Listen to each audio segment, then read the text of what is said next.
प्रथम न्याय न्यूज। आज 15 अगस्त भारत स्वतंत्रता दिवस मना रहा है। इसी कड़ी में सीधी सांसद रीति पाठक के नेतृत्व में पहाड़ी से लेकर के और सिहावल तक तिरंगा यात्रा निकाली जा रही है। आप हमारे चलते हुए विजुअल पीछे देख रहे हैं कि भव्य तिरंगा यात्रा का यहाँ पर आयोजन किया जा रहा है, जहाँ पर रीति पाठक सहित जिला पंचायत अध्यक्ष मंजू राम जी सिंह, लगभग ये कहा जाए कि 200 से 300 बाइकर्स उनके पीछे पीछे लगे हुए हैं। इस तिरंगा यात्रा में तिरंगा यात्रा का आयोजन पहाड़ी से शुरू हुआ है और आगे सिहावल में जाकर यह समाप्त होगा। सांसद रीति पाठक का काफिला जो तिरंगा यात्रा पहाड़ी से शुरू हुआ था और जनपद परिसर सिहावल में पहुंच चुका है। आप हमारे पीछे चलते हुए विजुअल में देख रहे हैं कि अभी उनका संबोधन चल रहा है और उन्होंने अभी यहाँ के नागरिकों के नाम, यहाँ के देशवासियों के नाम अपना संबोधन दिया है। यहाँ पर अगर सुरक्षा व्यवस्था की बात की जाए तो सुरक्षा व्यवस्था यहाँ पर चाक चौबंद है। थाना प्रभारी अमलिया केदार परोहा के नेतृत्व में पुलिस चौकी सिहावल प्रभारी फूलचंद बागरी के द्वारा संपूर्ण यहाँ पर व्यवस्था पुलिस की कर दी गई है।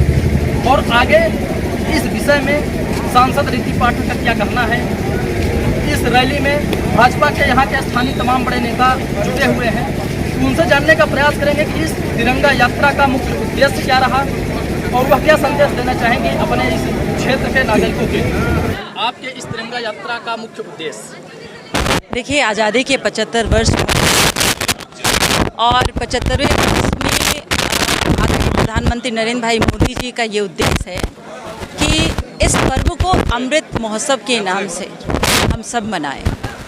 और 13 अगस्त से 15 अगस्त तक जैसा आदरणीय प्रधानमंत्री जी ने आह्वान किया है कि हर घर में तिरंगा हो और हर हाथ में तिरंगा हो, हर घर में हम तिरंगा लहराएं, इस उद्देश्य से। और उसका एकमात्र उद्देश्य यही है कि जिस स्वतंत्रता दिवस को हम मनाने के लिए यहाँ पर एकत्रित हुए हैं या हम हर बार मनाते हैं, कम से कम उस स्वतंत्रता दिवस को पाने के लिए हमारे जो शहीद बलिदानी थे उन्हें याद करके उन्हें श्रद्धांजलि अर्पित किया जाए, जो हर वर्ष और हर बार हर समय पर किया जाता है। निश्चित रूप से इसको पर्व के हिसाब से, पर्व के तौर पर हम मनाने के लिए इस तिरंगा यात्रा को लेकर निकले। क्या इस तिरंगा यात्रा के संबंध में प्रशासनिक अधिकारियों को जानकारी नहीं दी गई? देखिए, बिना जानकारी के कोई भी यात्रा ऐसा निकलती नहीं है।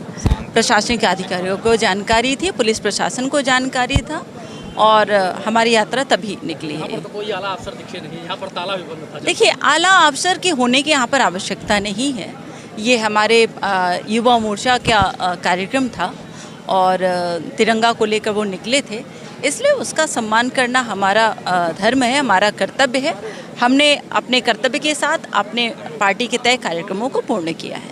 क्योंकि इस तिरंगा यात्रा में कुछ समस्या ये हिनौती बाजार में काफ़ी कठिनाइयों का सामना करना पड़ा निकलने के लिए, तो क्या हिनौती बाजार के लिए कोई आगे आवश्यक कदम उठाए जाए? देखिए, कोई नई बात नहीं है। हिनौती बाजार की स्थिति आज से तो 50 साल पूर्व की यही स्थिति थी और यही है। और यहाँ से आप भी जानते हैं कि कई मंत्री हुए और 7-7, 8-8 बार, मुझे लगता है कि 10 बार हो गया होगा, यहाँ पर पद को प्राप्त हुए। लेकिन फिर भी अगर ये व्यवस्था नहीं हो पाई है, अगर आपने इसको संज्ञान में दिया है तो प्रशासन से ज़रूर बात होगा, क्योंकि वहाँ पर जगह की कमी है, बहुत कंजेस्टेड एरिया है, इसलिए उस पर बात करके विचार करके आगे कुछ अगर संभव हो पाएगा तो करने का प्रयास किया जाएगा। यहाँ के युवाओं के लिए, यहाँ के नागरिकों के लिए कुछ संदेश? मैं यही संदेश देना चाहती हूँ कि आज़ादी का अमृत महोत्सव का पर्व मना रहे हैं। आज़ादी के 75 वर्ष पूर्ण हो गए हैं और इस अमृत महोत्सव में हमारे तिरंगे की आन बान शान को, उसको बरकरार रखना हमारे हाथ में है, हमारी जिम्मेदारी है। युवा है, इनमें जोश रहता है, लेकिन होश के साथ आगे बढ़ना बहुत आवश्यक है, अनुशासन के साथ आगे बढ़ना बहुत आवश्यक है और विश्वास में लेकर, विश्वास को देकर आगे बढ़ना बहुत आवश्यक है, क्योंकि ये वही युवा हैं जो आगे आने वाले भारत के भविष्य की ताकत बनेंगे। इसलिए मैं ये संदेश देती हूँ कि बहुत व्यवस्था के साथ, व्यवस्थित होकर, अपने मन को बहुत संयमित कर आगे चलकर देश की बागडोर को संभालना है, देश की व्यवस्था में अपना सहयोग देना है। इसलिए स्वतंत्रता दिवस के अवसर पर आप सभी को हार्दिक शुभकामनाएं और आज़ादी के 75वें वर्ष में प्रवेश करते हुए अमृत महोत्सव का जो पर्व हम मना रहे हैं उसकी भी आप सभी को शुभकामनाएं। हर घर में तिरंगा हो, ऐसे मेरी इच्छा। क्या ये आगामी विधानसभा चुनाव का संखनाद माना जा सकता है? देखिए, हर चीज़ को चुनाव से जोड़ना उचित बात नहीं है। ये देश प्रेम का सवाल है।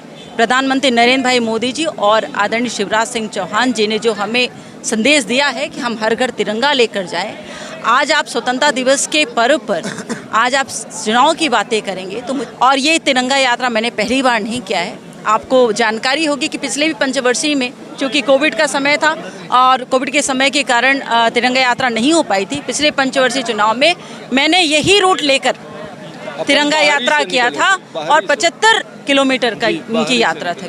जी मैडम, भ्रष्टाचार पर क्या कहना चाहिए? दिन प्रतिदिन शिक्षा और स्वास्थ्य को लेकर एक सरकार मुहिम लेकर चलती है कि व्यवस्था सुदृढ़ होगी, लेकिन आला अधिकारियों के द्वारा भ्रष्टाचार को बढ़ावा दिया जाता है। उन पर प्रशासन या आपके सरकार द्वारा क्या देखिए, भ्रष्टाचार की कमान को जनता को अपने हाथ में लेना पड़ेगा।